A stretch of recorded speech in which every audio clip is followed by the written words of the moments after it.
이슈의 브리핑 6 내일신문 박준규 기자 나왔습니다. 안녕하세요. 안녕하세요. 예, 제가 오늘 정신이 혼미하네요. 이거 브리핑 오프닝하면서 몇 번을 틀렸어요 지금. 아마 눈이 와서 그런 게 아닌가 싶습니다. 그러니까요. 비와 눈이 좀 오늘 오후에는 눈이 상당히 제법 왔고요. 예, 국회에 예. 앉아 있으니까 눈이 계속 내리더니 이제 얼마 전에 예. 이제 비로 좀 바뀌었습니다. 그러게요. 예, 쌓이지는 않고 다행히 밤에 좀 얼지 않았으면 좋겠습니다. 예. 오늘 전해줄 첫 소식은 뭔가요? 이 바른미래당이 교섭단체에서 이제 빠지게 되는 거죠. 그러니까 20석 밑으로 떨어졌다라고 그렇죠. 말하는 오늘 거죠. 예.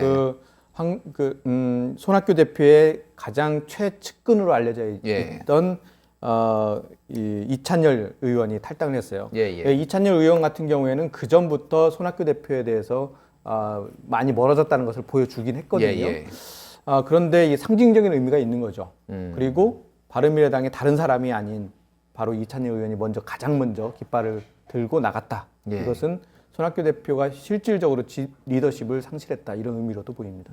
그렇군요. 이미 지역 당 위원장들은 어제 그제부터 이미 탈당을 많이들 하고 있더라고요. 이제 그분들은 대부분 이 안철수계 의원들이고요. 그 남은 그 의원들이 원외 의원들이 그래도 한 50명 정도 남아 있어요. 그러니까 아직도 당권파는 상당히 남아 있는 상황인데 그분들도 조만간 이제 본인들의 입장을 정리를 할 것으로 보입니다. 그렇군요. 3당 체제가 다당제든 3당 체제는 어쨌든 지금 붕괴했다라는 것도 거의 국회가 20대 국회가 다 끝나서 이것도 좀 의미가 있나요? 어떻게 봐야 되나요? 지금 그 20대 국회에서 국민의당을 많은 사람들이 이제 지지를 해주지 않았습니까? 지역에서는 경쟁력이 떨어진다 하더라도 비례대표를 몰아줌으로 인해서 38석이나 갖게 했다는 사실은 나름대로 양극단이 아닌 중도에서 어떤 캐스팅 보터 역할을 해달라 이런 요구로도 해석될 수 있을 텐데 그러한 국민들의 요구와 어떤 바람이 사실상 붕괴됐다. 그 부분에 대해서는 안철수 대표가 어떤 책임의식이 충분히 가져야 되는 그러한 상황이라고 볼 수 있죠. 어떻게 보면은 요즘 다시 좀 정당 정치의 양극화 현상이 좀 벌어지는 것 같아요. 민주당과 한국당 중심으로 이렇게 좀 많이 뭉치는 현상들. 그렇군요. 지금 손학규 대표는 사면초가다라고 말을 해도 과언이 아닐 정도로 다른 의원들도 지금 탈당 의사를 많이 밝히고 있다면서요. 일단은 그 마지노선을 10일, 이달 10일까지 해놨어요. 이때까지 퇴진을 하든지 그렇지 않다면 탈당을 하겠다. 탈당 순서는 먼저 그 호남계를 비롯한 당권파들이 먼저 나가면 남은 의원들이 모여서 비례대표들은 그냥 나갈 수 없으니까 제명을 시키는 거예요. 당에서 그 의원 3분의 2가 찬성을 하면 제명이 됩니다. 그럼 제명을 시키면 이분들은 의원직을 갖고 무소속으로 이제 나가게 되는 거죠. 그렇군요. 손 대표는 어떻게 끝까지 버틸 건가요? 아니면 일각에서는 손 대표한테 남은 거는 100억 당비밖에 없다 이런 얘기도 나오고 100억이 아직 상당히 많이 썼거든요. 그동안 100억이 다 남지는 않았을 것 같긴 한데요. 일단은 그런 플랫폼이 상당히 중요한 것 같고요. 지금 현재 그렇다면 남아있는 분들이 누굴까 생각을 해보면 대한신당과 민주통합당의 그 호남계 의원들 그리고 손학규 대표가 없다면 같이 합류할 지금 그 바른미래당 안에 호남계 의원들 그러니까 어떻게 보면 호남 자민련을 다시 꾸릴 수 있는 그런 그림은 돼요. 그런데 그것의 가장 큰 걸림돌은 손학규 대표가 뒤로 나가야 되고요. 또 민주통합당의 그 정동영 대표가 물러나야 됩니다. 왜냐하면 이것을 서로 싫어하는 부류들이 좀 있거든요. 민주통합당에서 대한신당이 나온 이유가 정동영 대표가 버티고 있었기 때문이거든요. 그러게요. 그러니까 지금 정동영 대표와 손학규 대표가 버티고 있음으로 인해서 통합이 이루어지지 못하고 있으니 절실함이 있다면 아마 두 분이 뒤로 물러나서 그 어떤 통합을 만들어야 할 텐데 그런 그림이라면 벌써 물러났겠죠. 사실 그것을 용인했을 거라면. 그러니까 어찌됐든 그 새 정당 현재 이제 새 정치 세력이라고 하는 그분들이 뭔가 어떤 명분을 가지고 대의 명분으로 다시 합당을 해서 뭔가의 어떤 제3지대에 어떤 동력을 얻을지에 대해서 상당히 의문이에요. 그러니까 이제 이분들은 약간 물타기를 하겠죠. 같이 합하면서 외부 사람들을 이제 새로운 사람들 영입을 하는 방식이죠. 이들한테 적극적으로 지금 이분은 다 호남이니까 수도권이나 이런 지역으로 막 뭐 원하는 대로 다 보낼 수 있지 않습니까? 예, 예. 그런 방식으로 영입을 할 가능성이 높고 실제로 많은 젊은이들이 있는 정당에 예. 오퍼를 했다고 해요. 근데 그분들이 당신들하고는 안 하겠다 이렇게 이야기하니까 예. 이분들 입장에서는 그렇다면 이 그 젊은 세력들을 영입하려면 결국에는 손학규 대표와 정동영 대표가 후선으로 퇴진해야 되는 거 아니냐, 물러나 있어야 되는 거 아니냐. 이렇게 그렇군요. 이제 요구를 하는 거죠.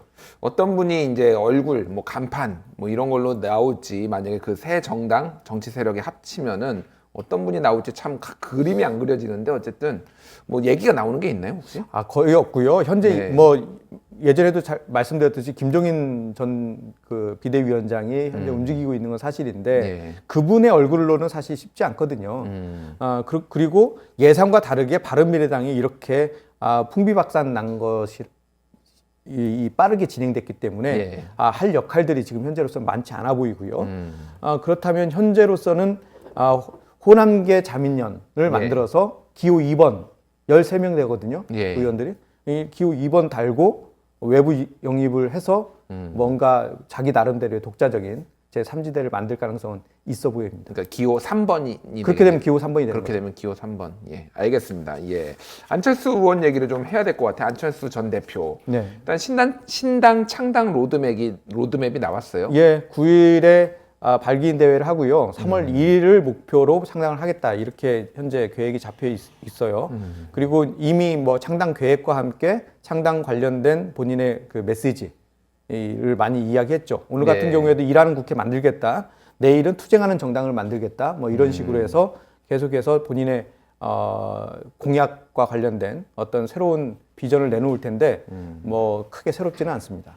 일단 오늘 뭐 어제 그제 계속 이제 얘기가 나오고 있는데 뭐 이제 네트워크 정당, 뭐 블록체인 정당 이런 것까지 얘기가 나오다가 강한 정당 얘기도 나오고 오늘은 좀 재밌는 발언을 했는데 정치를 통해서 강남 빌딩을 사려고 하는 사람이 있다면 정치를 해서는 안 된다고 생각한다. 예. 누군가의 이름을 얘기를 하지 않았지만 그렇죠. 조국 전 법무부 장관을 딱 지목해서 얘기한 것 같아요. 그렇죠. 정경심 교수의 이야기 문자 메시지 뭐 이런 거로 드러난 그런 거죠. 것들을 그게? 가지고 하는 건데 많은 부분들이 지금 그 소위 얘기해서 문재인 정부에 대한 이 대척점을 만들고 반문 그 성향의 그 중도 여론을 흡수하겠다 이런 전략인 것 같아요. 그리고 그 문재인 정부의 여러 가지 정책들을 계속 비판적으로 얘기하고 있기 때문에 그런 측면에서 보면 사실 자유한국당의 반문연대 같은 그런 요구가 계속 나올 수밖에 없는 거죠. 구호가 비슷비슷해요. 그렇군요.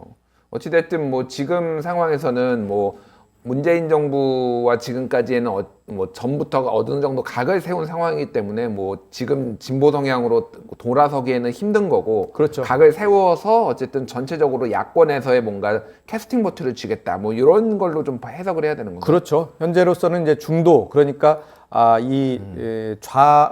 진보 쪽하고 보수 쪽에 약간은 거부감이 있는 중도 진영의 어떤 여론을 확보하겠다는 건데 지금 중도 진영을 본인이 나는 중도 성향이다라고 얘기하시는 분들이 30%가 넘었다는 그런 여론조사가 많아요. 그렇군요. 점점 양당에 대한 약간 뭐 불만들 이런 분들의 가운데로 다시 이렇게 확장되는 그런 분위기인 거네요. 그렇죠. 그러니까 많은 사람들이 볼 때 안철수 전 대표가 뭐 다른 건 모르겠지만 적절한 시기에 들어온 거는 맞는 것 같다.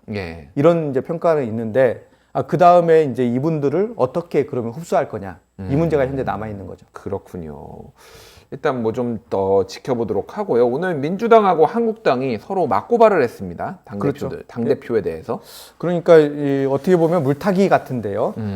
민주당이 먼저 이 미래한국당, 소위 위성정당에 대해서 이 정당법 위반으로 고발을 했고요. 이거에 대해서 같은 걸로 고발한 게 아니고 다른 거예요, 완전. 신종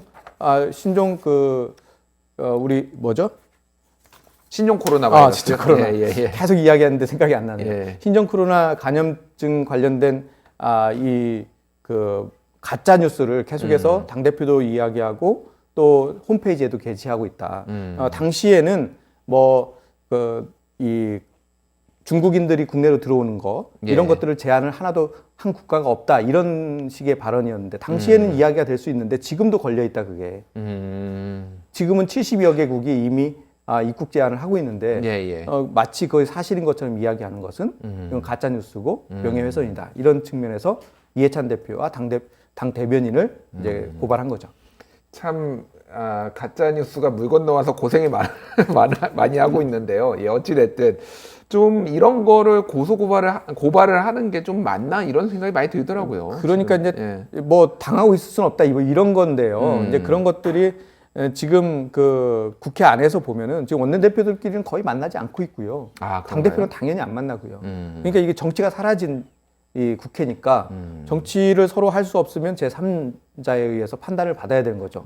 서로 협상이 안 되니까요. 그럼 그것을 이제 사법부에 넘기는 그런 좀 약간 우스운 꼴이 됐어요. 이제 입법부가 사법부에 의해서 좌지우지 되는 그런 정국이 된 거죠. 민주당이 고발을 한 거는 그 위성정당으로 불출마 의원들을 보내는 것 자체가 이게 위법이다라고 그렇죠. 판단을 강제를 한 거죠. 그러니까 권유를 하고 당신 이쪽 정당으로 가시오라고 강제한 것이 정당법 위반이고 또 선거 관리위원회가 어떤 역할을 해야 되는데 그것을 방해하는 거다. 그러니까 업무 방해가 되는 거죠.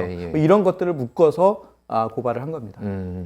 근데 그거를 강제한 거라고 입증을 할 수가 있나요? 그게 쉽지는 않을 것 같습니다. 황교안 대표는 권유를 했다라고 얘기하고 나머지 의원들도 나는 권유받았지 강요라고 느낀 적이 없다라고 증언을 해버리면은 사실상 이게 고발이 성립이 될지 좀 의문이긴 해요. 뭐 고발을 하면은 일단 얘기는 해야 되니까 그 피고발인 조사하고 여하튼 검찰은 수사를 할 수밖에 없는데 계속 이제 언론에 나오는 거 이런 걸 노렸다고 봐야 되는 건가요? 그렇죠. 이것을 이제 선거 때까지 아무 문제 없는 것처럼 얘기하게 되면 실제로 이거에 대한 유권자들이 해석을 잘못할 가능성이 있기 때문에 이것이 어떤 문제가 있는지를 환기시킬 필요가 있는 거죠. 그런 측면에서 고발을 했다고 볼 수 있습니다. 정의당도 황교안 대표를 고발을 했더라고요. 같은 이유입니다. 거의 같은 거죠? 같은 정당법 위반이고요. 이 정의당 입장에서도 현재 비례한국당이 많은 의석을 가져갈수록 본인들한테 가져올 의석이 적어집니다. 가장 아마 타격을 많이 받는 데가 정의당이 될 수 있다는 얘기가 뭐 나오고 있죠. 원래 없었다면은 20석, 20석까지 사실 노려볼 만 했었는데 그 미래한국당이 만들어짐으로 인해서 지금 현재 목표가 한 15석, 15석 정도로 좀 떨어졌다고 해요. 그러니까 상당히 타격이 아닐 수 없죠. 그렇고 알겠습니다. 자, 뭐 지금 보수 통합 같은 경우에는 어떻게 되고 있나요? 그 통합신당이라는 게 어저께 자유한국당에서 당명으로 얘기가 나왔는데 뭔가 통합신당이라는 게 그러니까 어떤 정체성을 드러나기보다는 통합이 제일 우선이다라는 걸 앞으로 내세운 것 같아요. 그렇죠. 그러니까 뭐 누구든 다 들어올 수 있다라는 식의 어떤 당명으로 좀 이렇게 외연을 넓히려고 하는 게 아닌가. 보수적인 색깔을 빼고 저는 이런 느낌을 좀 많이 받았거든요. 이게 통합신당으로 계속 갈 수 있을지는 잘 모르겠어요. 어차피 우리나라가 뭐 당명을 너무 자주 바꾸잖아요. 그런 측면에서 보면 새로운 보수당과 합해야 된다. 그걸 이제 감안을 해서 이제 통합신당을 만들고 그걸로 통합이라는 것으로 어필을 좀 하고 싶은 것 같아요. 유권자들한테. 그리고 나서 이제 끝나고 나면 또 바꾸겠죠. 통합으로는 좀 여기에 어떤 색깔을 넣게 되면 논란이 심해지거든요. 새로운 보수당이 갖고 있는 기본적인 자기들의 정체성이 있고 여기 한국당이 원하는 정체성이 있을 텐데 이것을 협의해서 하기에는 너무 시간이 촉박하고 그러니까 약간 무색무취한 하지만은 가장 그 특성이 있는 현재 상황에서 그걸 선택한 단어가 바로 통합이 아닌가 싶습니다. 안철수 신당도 안철수 이름이 들어간 신당이라는 게 사실 전혀 듣도 보도 못한 특정인의 이름이 들어간 신당이라는 게 그렇죠. 지금까지 그런 게 없었는데 지금 안철수 전 대표가 만든 그 당이 새정치민주연합, 국민의당, 바른미래당. 그러니까 미래를 되게 좋아해요. 미래라는 그리고 가장 처음에 얘기했던 게 새정치. 그리고 이제 국민 쓸만한 거 다 썼어요. 그러니까 제 생각으로는 더 이상 쓸 게 없는 게 아닌가. 근데 뭐 이번에 새로 네트워크 정당, 뭐 블록체인 정당, 공유 정당, 작은 정당 뭐 이런 얘기를 그 브리핑하면서 굉장히 많이 꺼냈거든요. 그 얘기는 예전부터 다 했고요.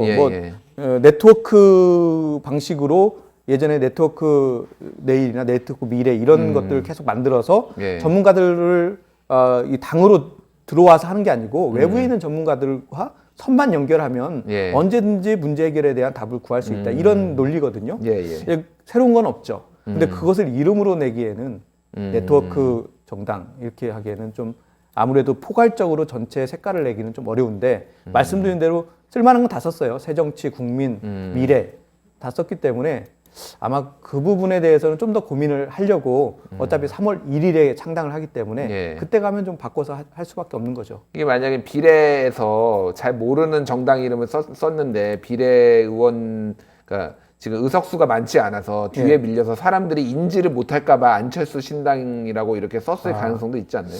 근데 이게 가칭이라고 앞에 붙였기 때문에 예. 이걸로 저걸 하진 않겠다. 이걸로 선거를 가진 않겠다. 이런 의미는 확실하게 갖고 있고요. 예. 지금 보면은 일단 탈당해서 가게 되면 7석을 갖게 되니까 예. 한 5번 정도는 정의당보다 앞에 갑니다. 정의당보다 앞에 가나요? 예, 왜냐하면 그러니까 셀프 제명이 그거는 성사된다라는 거를 가정을 하는 거죠. 그건 지금 상황에서는 거의 가능성이 높습니다. 그렇군요. 예, 그러면 의원의 3분의 2가 찬성을 해야 되는데 전체 의원 중에. 그러니까 그건 가능하고요. 그런 측면에서 보면은 현재 그 새로운 보수당이 합당을 못한다 했을 경우에는 그 새로운 보수당하고 같이 거의 숫자가 7석 같아지는 것 같은데요. 그러면 이 순서가 5번 이내로 오는 거죠. 그렇군요. 알겠습니다. 아까 전에 위성정당 얘기를 하다가 제가 질문을 하나 빼먹었는데 민주당이 위성정당을 만들 가능성, 지금 그 미래한국당에 대응해서 이럴 가능성은 지금 전혀 없는 건가요? 저도 그 얘기들을 민주당 의원들하고 해서 물어보면 당연히 없지라고 얘기하는 분도 있고 가봐야 된다는 분도 있어요. 왜냐하면 지금으로서는 그걸 가능성을 전혀 민주당이 얘기할 수 없는 상황이죠. 왜냐하면 그것은 꼼수라고 이미 비판을 해왔기 때문에 그렇죠. 그것을 명분이 없죠. 명분이 없어요. 사실 4+1에서 그 국민들의 민심을 표에 그대로 반영한다는 이 취지로 만든 건데 그것을 무너뜨리는 게 위성정당 아닙니까? 그것을 민주당이 한다는 것은 스스로 자기를 부인하는 거죠. 그렇기 때문에 그것은 당연히 방어하고 비판해야 되는데 이럴 수 있습니다. 예를 들어서 이것을 계속 진행을 했는데 3월 중순쯤에 봤더니 여러 선거 지형을 봤을 때 일당을 잃을 가능성이 높다. 일당을 잃을 가능성. 그렇다면은 지지자들한테 호소를 할 수 있을 것 같아요. 지금 우리가 이런 상황이다. 그런데 일당을 잃게 되면 국회의장도 이제 못하게 되고 특히 이 소위 촛불혁명의 완성이라고 할 수 있는 이번 총선을 잃게 된다. 그렇다면 이번은 우리가 어쩔 수 없이 저쪽의 꼼수에 맞서서 우리도 새로운 비책으로 이걸 할 수밖에 없지 않느냐라고 설득할 수도 있지 않겠느냐. 그런 가능성을 완전히 배제할 수는 없다라는 그런 얘기를 합니다. 그런 이제 뭐 분위기군요. 어떻게 될지 그런데 그렇게 했다가 또 지역구에서 뭐 이를테면은 뭐 표가 깎여서 지역구에서 낙선하는 의원이 생길 수도 있고 뭐 아직 변수가 너무 매우 많잖아요. 리스크가 큰 얘기죠. 그런데 이게 정말로 봤을 때 절체절명하다. 이게 아니면 방법이 없다. 라는 것이 어느 정도 명확하게 나온다면 충분히 지지자들한테 호소를 할 수 있다고 봅니다. 그렇군요. 알겠습니다. 뭐 아직 시간이 많이 남았으니까 어떻게 될지 좀 더 지켜보도록 하겠습니다. 지금까지 박준규의 브리핑 6 내일신문 박준규 기자였습니다. 감사합니다. 감사합니다.